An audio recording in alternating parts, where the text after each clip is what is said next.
En fait, pour la petite histoire, c'est qu'au début, j'avais pensé au milieu de la néonate. Oui. Parce que accompagner les parents, tout ça comme ça, j'avais déjà un peu un attrait pour plus l'accompagnement des parents. Et puis, ça me semblait... voilà, j'ai l'impression qu'un petit préma, ça allait peut-être amener moins de... D'adaptation de ton côté. Voilà, c'est ça. Ouais. Où je sentais que je pouvais m'adapter et m'ajuster bien sûr à son rythme, mais qu'il y aurait un cadre qui serait peut-être plus structurant pour moi. Et donc j'ai toqué à la porte de Madame Vévredouret, direct. Je suis allée avec mes petits pieds directement à Necker, toquer à sa porte. Qui est une référence dans la psychomotricité. Voilà, exactement. Qui fait beaucoup de recherche, qui est très connue. C'est ça, qui est très connue.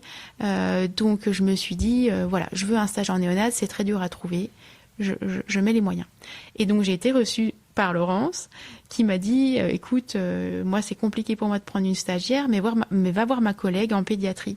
Et c'est comme ça que j'ai débarqué donc dans ce service donc du professeur Abadi, qui était vraiment la référente et la pionnière dans les troubles alimentaires. Et je me suis retrouvée à faire un stage avec une psychomotricienne qui était spécialisée dans les troubles alimentaires pédiatriques. Et j'ai choisi de faire mon sujet de mémoire là-dessus. Et j'ai trouvé aussi un deuxième lieu de stage en hémato-oncologie pédiatrique, donc aussi en centre hospitalier, donc pour les enfants qui ont des cancers.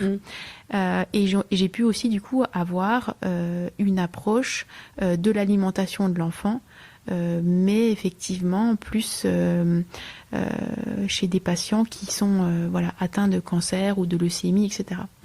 Donc ça m'a déjà un peu ancré dans une clinique un petit peu différente avec un profil psychomote habituel. Voilà, voilà. Donc mes 2 lieux de stage étaient...